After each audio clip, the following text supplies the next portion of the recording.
መጥፎ ልማዶችን መደጋገም ቀላል ነው። ጥሩ ልማዶችን መያዝ ግን ከባድ የሚሆነው ለምንድን ነው? አንዳንድ ነገሮች የየዕለቱ ልማዶችን ከማሻሻል በዘለለ በህይወት ላይ የጎላ ሚና ሊኖራቸው ይችላል። ይሁን እንጂ በሚቀጥለው ዓመት በዚህ ሰዓትም ተመሳሳይ ነገር እያደረክ የመገኘት እድል ከፍተኛ ነው። ጥሩ ልማዶች ከጥቂት ቀናት በላይ ይዞ መቀጠል ብዙውን ጊዜ ከባድ ይሆናል። ጥሩ ተነሳሽነትና የመረረ ቁርጠኝነት ቢኖረንም እውነታው የተለየ አይሆንም። እንደ የአካል ብቃት እንቅስቃሴዎች፣ ጸሎት ወይም ሜዲቴሽን፣ መጽሐፍ ጽፎ ማሳተም፣ የምግብ ማብሰልና የመሳሰሉ ልማዶች ለአንድ ወይም ለሁለት ቀን በደስታ የሚደረጉ ናቸው። ከዚህ በኋላ ግን አሰልቺዎች ይሆናሉ። ልማዶቻችንን አንድ ጊዜ ከተተከሉ ግን ለዘላለም የሚኖሩ ይመስላሉ። በተለይ የማንፈልጋቸው ልማዶች ደግሞ በዚህ የተካኑ ናቸው። ምንም ያህልም ጥረት ብናደርግ ዛሬ ነገ እንደማለት፣ ረጅም ሰዓት ቴሌቪዥን ላይ እንደመጣድ፣ እንደማጨስና የመሳሰሉ ልማዶች ፈጽሞ የማይገረሰሱ ይመስላሉ። ልማዶችን መቀየር በሁለት ምክንያት ከባድ ነው። የመጀመሪያው የምንጥረው የተሳሳተውን ነገር ለመቀየር ነው። ሁለተኛው ልማዶችን ለመቀየር የምንጥረው በተሳሳተ መንገድ ነው። በዚህ ምዕራፍ የመጀመሪያውን ነጥብ አነሳለሁ። በቀጣይ ምዕራፍ ደግሞ ሁለተኛውን ነጥብ እናያለን። እንዲሁም ልማዶች ማንነትን እንዴት እንደሚቀርጹና ማንነት ልማዶችን እንዴት እንደሚቀርጽ በዚህ ሁለተኛው ክፍል እናያለን። እስከ መጨረሻው አብረን እንቆይ።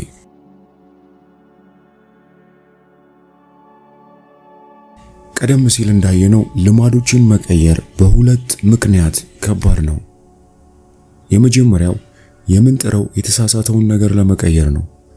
ሁለተኛው ደግሞ ልማዳችንን ለመቀየር የምንጥረው በተሳሳተ መንገድ ነው። በዚህ ምዕራፍ የመጀመሪያውን ነጥብ አነሳለሁ። በቀጣይ ምዕራፍ ደግሞ ሁለተኛውን ነጥብ እናያለን። የመጀመሪያው ስህተታችንን ለመቀየር የምንጥረው መቀየር የሌለበትን ነገር መሆኑ ነው። የምለውን ነገር ለመረዳት ለውጥ ሊመጣባቸው የሚችልባቸው 3 ደረጃዎች እንዳሉ እናስብ። ልክ እንደ ሽንኩርት ሽፋኖች ውሰዳቸው። የመጀመሪያው ድራብ ውጤትህን መቀየር ነው። ይህ ደረጃ ውጤቶችህን በመቀየር ላይ የሚያተኩር ነው። ክብደት መቀነስ፣ መጽሐፍ ማሳተም፣ ውድድር ማሸነፍ ወዘተ። የምታስቀምጣቸው አብዛኞቹ ግቦች ከዚህ ደረጃ ጋር የሚያያዙ ናቸው። ሁለተኛው ድራብ ሂደትህን መቀየር ነው። ይሄኛው ደረጃ ደግሞ ልማዶችህንና ስርዓትህን መቀየር ላይ የሚያተኩር ነው። የሜዲቴሽን ስራን መላመድ፣ የአካል ብቃት እንቅስቃሴን ማድረግ፣ በየጊዜው መጽሐፍ ወዘተ የምትገነባቸው አብዛኞቹ ልማዶች የሚያያዙት ከዚህ ደረጃ ነው። ሶስተኛውና የውስጠኛው ድራብ ደግሞ ማንነትን መቀየር ነው። ይህ ደረጃ የሚያጠነጥነው በእምነቶች፣ በአስተያየቶች፣ ለራስህ ባለ ምስል፣ ስለሌሎች ባለ ሚዛን ወዘተ ዙሪያ ነው። አብዛኞቹ እምነቶች፣ ግምቶች፣ መድሎዎች ወዘተ የዚህ ደረጃ መገለጫዎች ናቸው። ውጤቶች ያገኘሃቸው ነገሮች ናቸው። ሂደት ደግሞ የምትሰራቸው ነገሮች ናቸው። ማንነት ደግሞ እምነቶች ናቸው። ዘላቂነት ያለው ልማድን ወደ መገንባት ማለትም የ1% መሻሻልን ስለማምጣት ስንመጣ ችግሩ አንደኛው ደረጃ ከሌላኛው ደረጃ የሚሻል ወይም የሚስብ መሆኑ አይደለም። የሁሉም ደረጃ ለውጦች በየራሳቸው መንገዶች ጠቃሚዎች ናቸው። ችግሩ ያለው የለውጥ አቅጣጫው ጋር ነው። ብዙ ሰዎች ሊያሳኩት የሚችሉት ነገር ላይ ትኩረት በማድረግ ልማዶቻቸውን ለመቀየር የለውጥ መንገዳቸውን ሊጀምሩ ይችላሉ።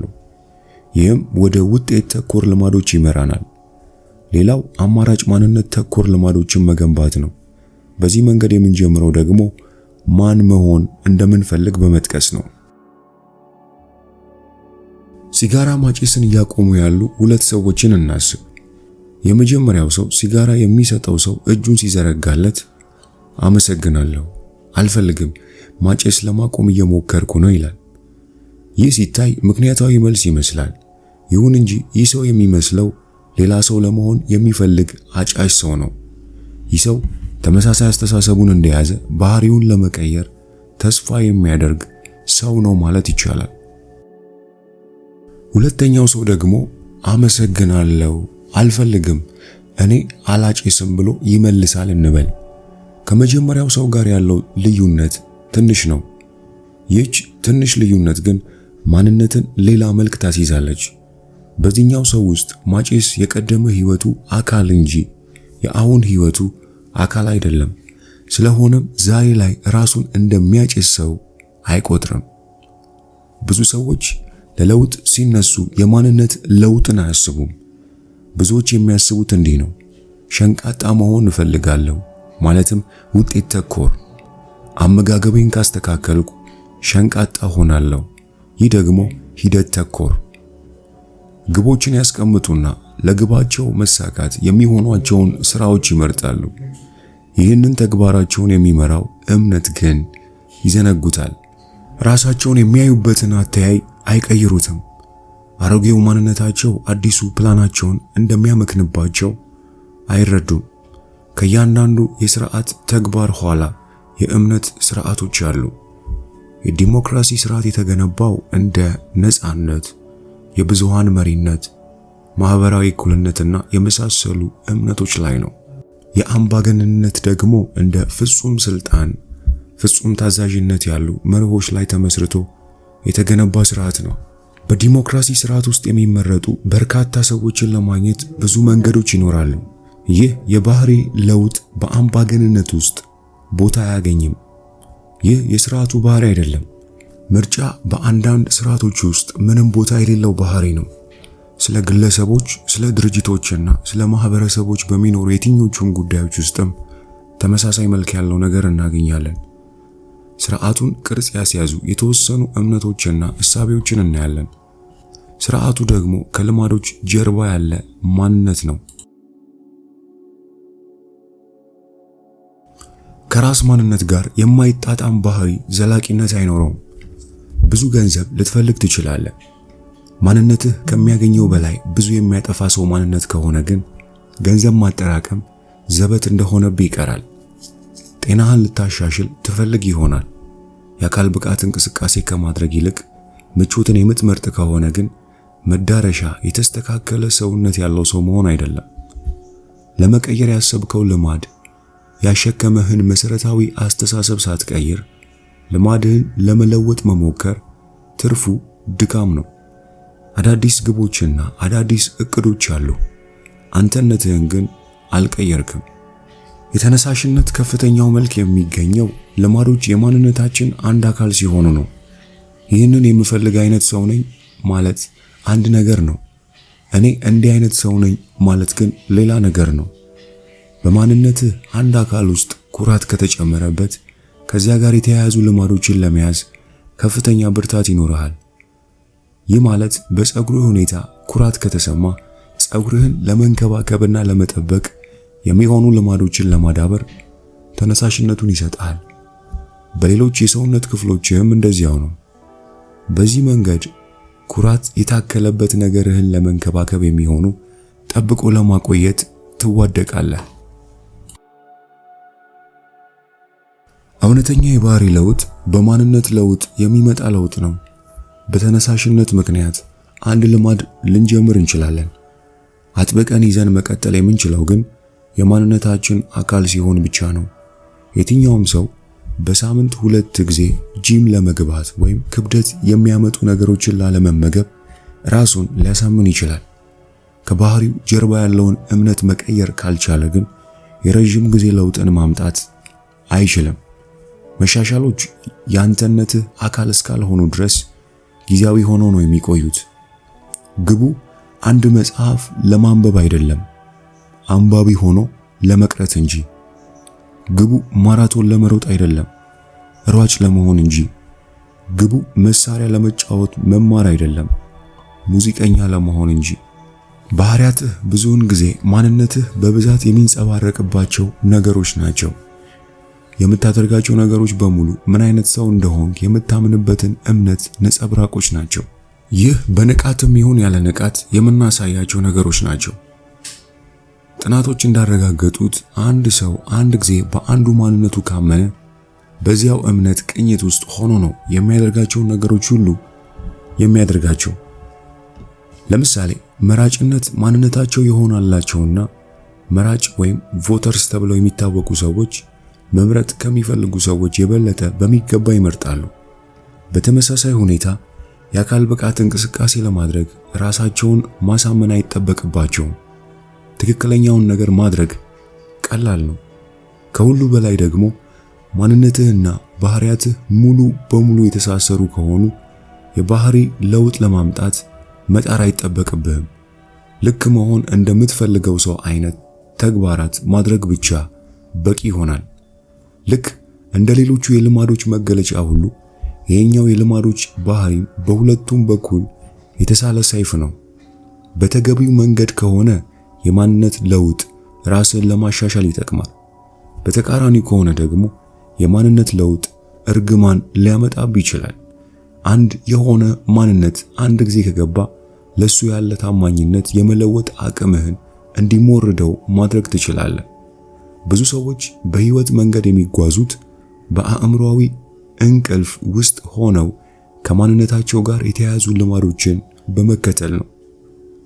አቅጣጫ መጠቆም አይሳካልኝም፣ የማለዳ ሰው አይደለሁም፣ የሰዎችን ስሞች ማስታወስ አይሆንልኝም፣ ሁልጊዜም አረፍዳለሁ፣ ከቴክኖሎጂ ጋር ብዙም ጥሩ አይደለሁም፣ እኔና የሂሳብ ትምህርት አንተዋወቅምና 1001 እንዲያሉ ነገሮችን ያወራሉ። አንድን ታሪክ ለዓመታት እየደጋገምክ ለራስህ ስትነግረው ወደ አእምሮ ይገባና እንደ እውነት ሆኖ ይቀመጣል። በጊዜ ሂደትም አንዳንድ ነገሮችን ከኔነቴ ጋር አይጣጣምም በማለት እምቢ ማለት ትጀምራለህ። ለራስህ ያለ ምስል ጠብቀህ እንድትቆይና ከባህሪ ጋር በሚጣጣም መልኩ እንድትኖር የሚያደርግህ ውስጣዊ ኃይል አለ። ከራስህ ጋር መጣረስ ውስጥ እንዳትገባ የሚያደርግህን መንገድ ሁሉ ትጠቀማለህ። አንድ አስተሳሰብ ወይም ተግባር ከማንነት ጋር በጥልቀት በተቆራኘ መጠን ለማስወገድ ከባድ ይሆናል። ምንም ያህል ስህተት ቢሆንም በባህላዊ እምነቶች ማለትም የጋራ ማንነት ማመን ወይም የራሳችንን ስዕል በሚደግፍ መልኩ መንቀሳቀስ የግል ማንነት ምቾት ይሰጠናል። በግለሰብ ይሁን በቡድን ወይም በማህበረሰብ ደረጃ ለሚመጣ አዎንታዊ ለውጥ እንቅፋት የሚሆንብን ነገር የማንነት ግጭት ነው። ጥሩ ልማዶች ምክንያታዊ ስሜት ይፈጥራሉ። ከማንነት ጋር ከተጋጩ ግን ወደ ተግባር ለመሄድ ከባድ ይሆንብሃል። በጣም በመድከምህ፣ በጣም የተጨናነቀ ወቅት ውስጥ በመሆንህ ወይም በሌሎች ምክንያቶች የተነሳ ከዕለታት በአንዲት ቀን ከልማዶች ጋር ልትፋታ ትችላለህ። በረጅም ጊዜ ካየነው ግን ልማዶችህን ይዘህ እንዳትቀጥል የሚያግድህ እውነተኛው ምክንያት ለራስህ ያለ ምስል ነው። አንደኛው አይነት ማንነት ላይ ብቻ መጣበቅ የማትችለውም ለዚህ ነው። እድገት ፕሮግረስ እየተው መሄድን ይጠይቃል። የተሻለውን የአንተነትህን ቅጂ ለመሆን ቀጣይነት ባለው መልኩ እምነቶችህን ማሻሻል፣ ማሳደግና ማስፋፋት ይጠይቃል። ይህ ወደ አንድ ጠቃሚ ጥያቄ ያመጣናል። ያሉ አመለካከቶችና እምነቶች በአንተ ባህሪያት ላይ ይህን ያህል ሚና ካላቸው መጀመሪያውኑ እነዚህ ነገሮች ከየት የመጡ ናቸው? በትክክል ማንነትህ የሚቀረጸው እንዴት ነው? የማትፈልጋቸውን ልማዶችን ለማስወገድ የሚጠቅሙስ አዳዲስ ማንነቶች ላይ ትኩረት ማድረግ የምትችለው እንዴት ነው?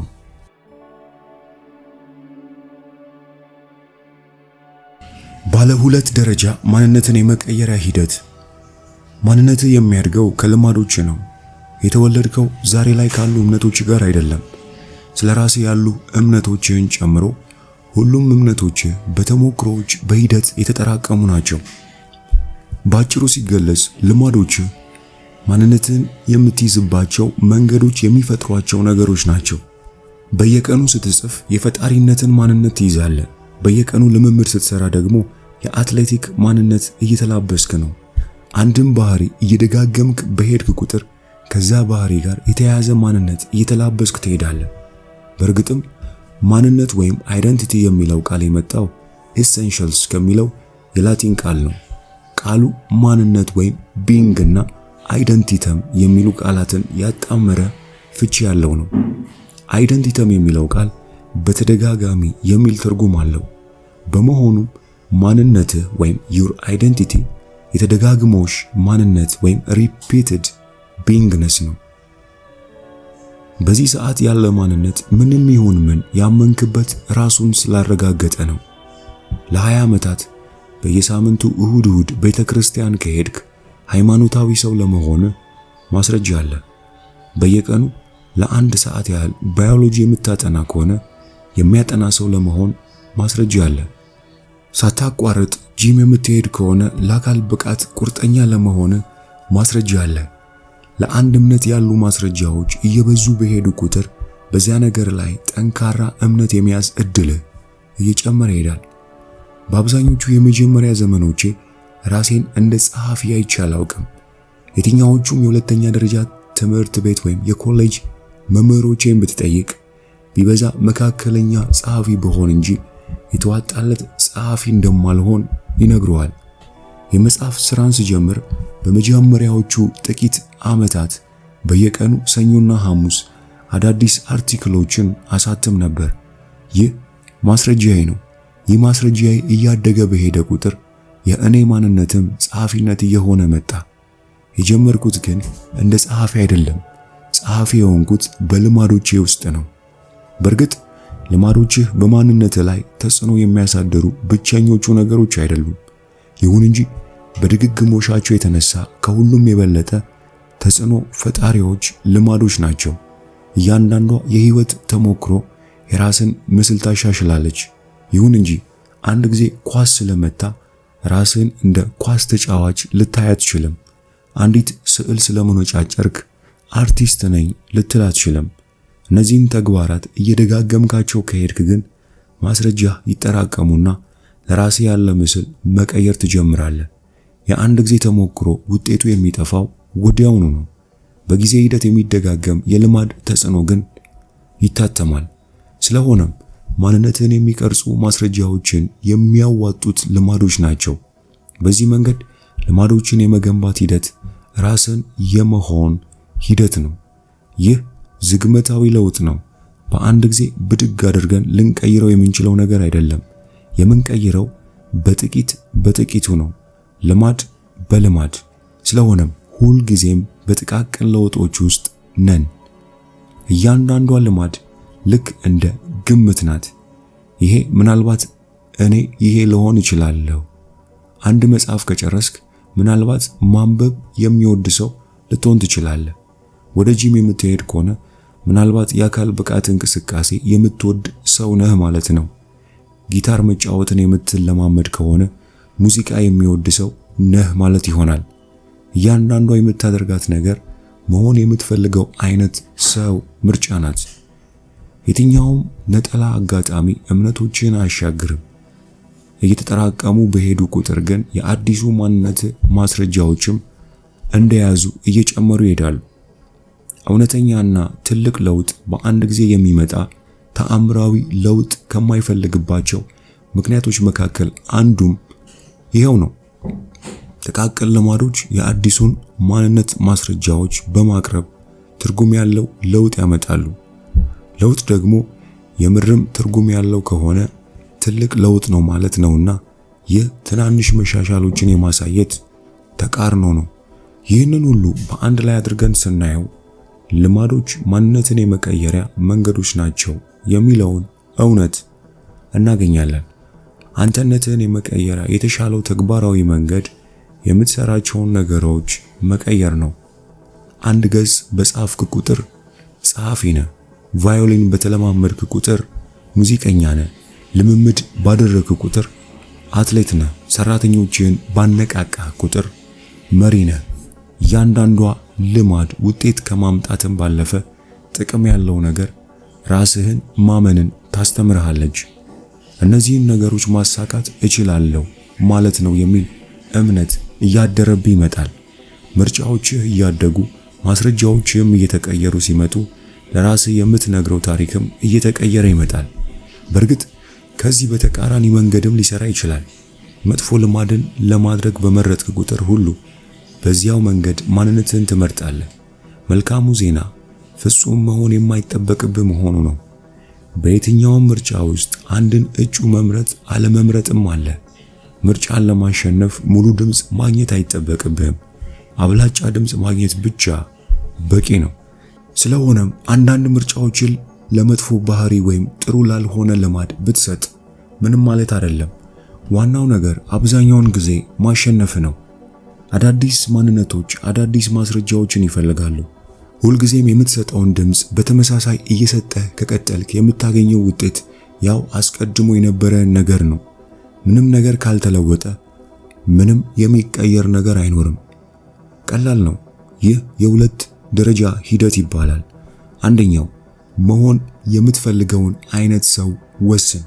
ሁለተኛ ይህንኑ በጥቃቅን ነገሮች ለራስ አረጋግጥ።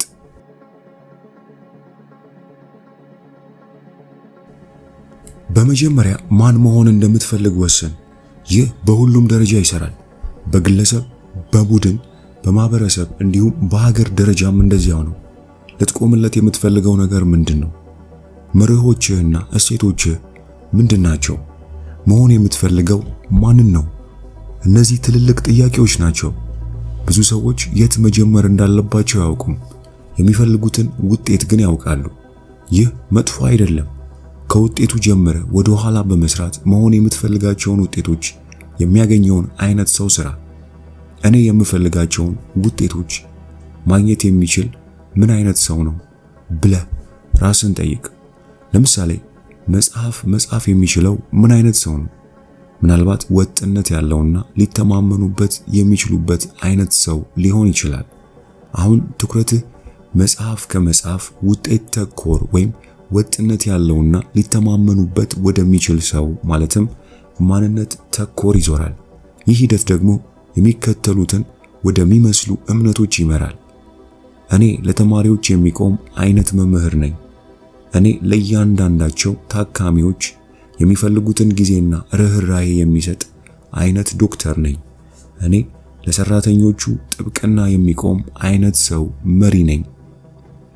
መሆን የምትፈልገውን ሰው ማንነት አንድ ጊዜ ከወሰንክ በኋላ የፈለግከውን ማንነት ለማምጣት የሚጠቅሙን ትናንሽ ደረጃዎች መራመድ መጀመር ትችላለህ። የማንነት ተኮር ልማዶች ጽንሰ ሐሳብ ወደ ሌላው የመጽሐፍ ነጥብ የግብረ መልስ ቀለበት የሚመራን አንዱ የመንደርደሪያ ሐሳብ ነው። ልማዶችህ ማንነትህን ይቀርጻሉ፣ ማንነትህም ልማዶችህን ይቀርጻሉ። መንገዱ በሁሉም አቅጣጫ የሚያስኬድ ነው።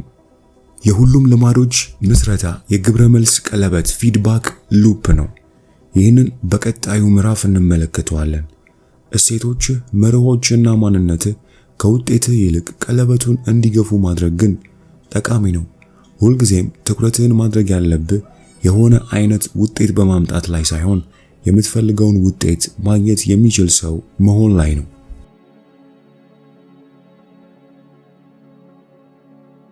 ልማዶች ወሳኝ የሚያደርጋቸው እውነተኛው ምክንያት የማንነት ለውጥ፣ የልማድ ለውጥ የሰሜን ኮከብ ነው። ቀሪው የዚህ መጽሐፍ ክፍሎች በምትፈልገው ደረጃና ዘርፍ ሁሉ የተሻሉ ማንነቶችን ለመገንባት የሚያስችሉህን የደረጃ በደረጃ ስልቶች ያቀርባል። እውነተኛው ጥያቄ ግን መሆን የምትፈልገው አይነት ሰው እየሆንክ ነው የሚለው ነው። የመጀመሪያው ደረጃ ምን ወይም እንዴት የሚለው ሳይሆን ማ የሚለው ነው። በመጀመሪያ ማንን መሆን እንደምትፈልግ ማወቅ አለብህ። እንደዚህ ካልሆነ ግን የለውጥ ፍላጎት አቅጣጫ መቆጣጠሪያ ራደር የምትጓዝ ጀልባ ነው የምትሆነው። ማ ከሚለው የምንጀምረውም ለዚህ ነው።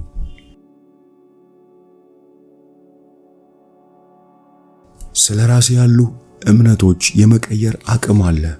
ማንነት የተገነባው በድንጋይ ላይ አይደለም። በየደቂቃው ልታሻሽለው የመምረጥ ነፃነቱ አለ።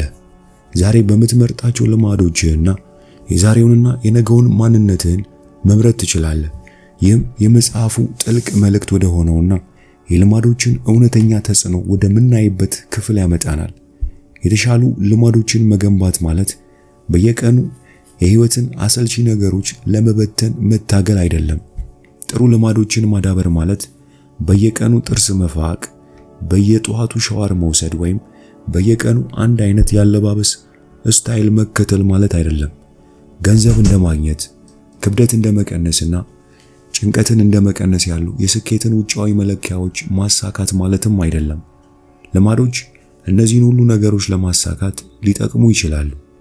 ይሁን እንጂ የልማዶች መሰረታዊ ሐሳብ የሆነ ሰው መሆን እንጂ የሆነ ነገር ማግኘት አይደለም። በጠቅላላው ሲታይ የምትፈልገውን ሰው እንድትሆን ይረዱሃልና ልማዶች በጣም ጠቃሚ ነገሮች ናቸው። ልማዶች መሆን የምትፈልገውን ሰው ለመሆን የምታልፍባቸው መንገዶች ናቸው። ባጭሩ አንተ የምትሆነው ልማዶችህን ነው። የዛሬውን ክፍል 2 ማጠቃለያ ሐሳቦችን በማየት እንቋጭ። 3 የለውጥ ደረጃዎች አሉ። የውጤት ለውጥ፣ የሂደት ለውጥ እና የማንነት ለውጥ። ልማዶችን ለመቀየር የተሻለውና ውጤታማው መንገድ ማሳካት የምትፈልገው ነገር ላይ ሳይሆን መሆን የምትፈልገው ሰው አይነት ላይ ማተኮር ነው። ማንነትህ የሚያድገው ከልማዶችህ ነው። እያንዳንዷ የምታደርጋት ነገር ለምትሆነው ሰው የምርጫ ድምፅ ናት። ያንተን የተሻለውን ቅጂ መሆን ቀጣይነት ባለው መልኩ ራስህን ማሻሻል፣ ማስፋፋትና ማሳደግ ይጠይቃል። ልማዶችን በጣም ወሳኝ የሚያደርጋቸው እውነተኛው ምክንያት ጥሩ ውጤት የሚያመጡ መሆናቸው ሳይሆን በእርግጥም ይህንን ማድረግ ይችላሉ። ግን ዋናው ሐሳብ ስለ ራስህ ያለህን እምነት እንድትቀይር የሚያደርጉ መሆናቸው ነው።